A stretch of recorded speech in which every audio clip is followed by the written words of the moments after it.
ऋग्वेद के 10वें मंडल में जब आप पढ़ेंगे पुरुषाः सुक्ता के अंदर, तो आपको पढ़ने के लिए मिलेगा।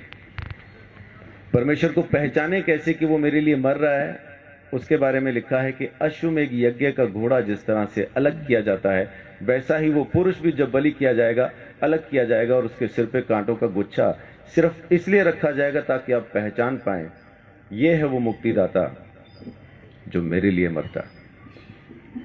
ये बात मैं परमेश्वर की कर रहा हूं, ईसाइयों की कर नहीं रहा। ईसाई की सुन के अगर समझ के सुनेंगे, आपकी समझ के बिल्कुल बाहर बातचीत है। एक ईसाई बोलता है, हिंदू सुनता है, कुछ समझ में नहीं आता। लेकिन जब एक पापी बोलता है मैंने उद्धार पाया, आप भी पा सकते हैं और परमेश्वर की जरूरत आपको भी है, तो समझ में आने लगता। तो इसलिए हिंदू मुस्लिम सिख ईसाई की चादर तो पहले उतार के फेंक दे। परमेश्वर चाहिए तो हिंदू को मिलेगा नहीं, किधर भी लिखवा लो। सिख को मिलेगा नहीं, मुसलमान को मिलेगा नहीं, ईसाई को मिलेगा नहीं, मिलेगा इंसान को। उस इंसान को जो पापी है, स्वीकार करता है कि मैं हूं पापी और मुझे एक मुक्तिदाता की जरूरत है, उसी को तो मिलेगा। पहलवान को डॉक्टर की क्या जरूरत है?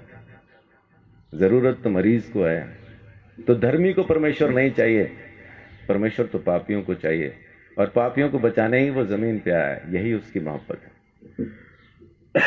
तो मैं अपनी बात को यहां खत्म करता हूं कि परमेश्वर प्रेम है। बाइबल के अंदर लिखा है, पहला यूहन्ना की पत्री में 4 अध्याय में लिखा है कि परमेश्वर प्रेम है। उसके प्रेम को समझेंगे तो आप अपने पापों से मुक्ति पा सकेंगे। दोबारा जन्म होना नहीं है आपका। माफ कीजिए, एक चीज ये छोटी सी क्लियर करके मैं अपनी बात को खत्म करूंगा, क्योंकि अपन को शैतान ने एक वहम में डाला हुआ है कि इस जन्म में नहीं तो अगले में मुक्ति हो जाएगी, इसलिए अपन आराम से बैठे। कहने वाले ने कहा था काल करे सो आज कर, आज करे सो अब, पल में प्रलय होगी, बहुरी करेगा कब। लेकिन शैतान ने बोला आज करे सो काल कर, काल करे सो परसों। इतनी जल्दी क्या पड़ी है जब जीना है बरसों। बच्चे, आपका नाम क्या है? ध्रुव। आपके बच्चे कहाँ हैं?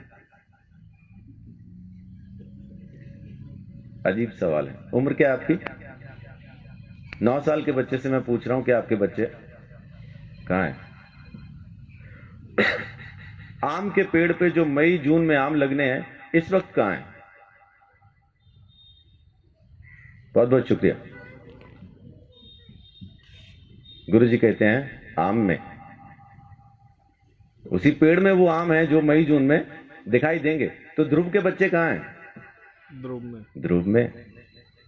जब उसका मौसम आएगा बच्चे नजर आएंगे। तो जब ध्रुव नहीं था तब उसके बच्चे कहाँ थे? बाप में। पापा में। और जब पापा नहीं थे तब ध्रुव के बच्चे कहाँ थे? दादा में। जब दादा नहीं थे तो कहाँ थे? तो उनके पिता में, उनके पिता में, उनके पिता में। ऐसा अपन किताब को फोल्ड करते जाएं तो उस आदम में पहुंच जाते हैं जिसको परमेश्वर ने बनाया, और उसमें बीज डाल के कहा अब तुम पैदा करो।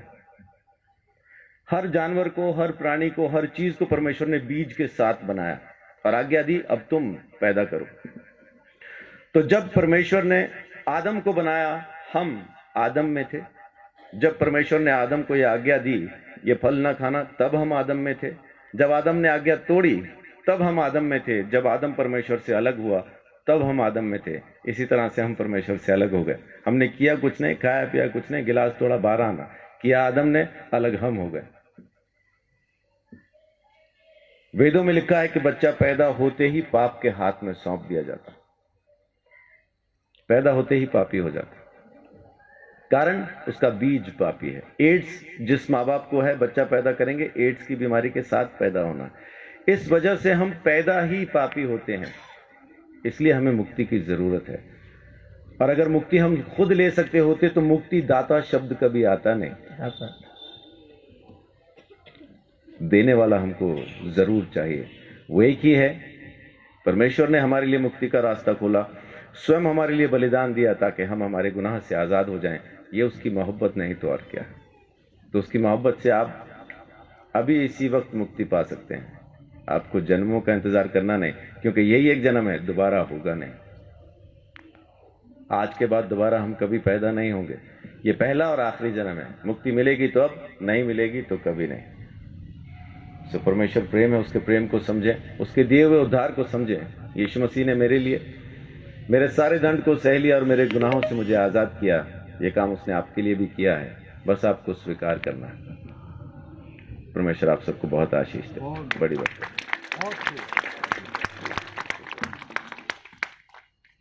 बहुत बहुत धन्यवाद पास्टर संदीप चौधरी जी का। मेरे सवाल का इन्होंने बड़े सरल रूप में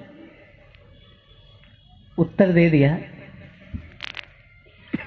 और अगर यही चीज हम सभी के समझ में आ जाए तो हमारा भटकाव खत्म हो जाए।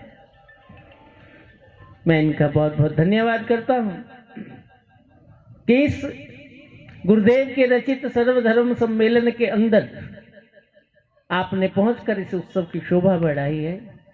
मैं आपका बहुत शुक्रिया अदा करता हूं। अब हमारे मध्य स्वामी रामानंद सरस्वती जी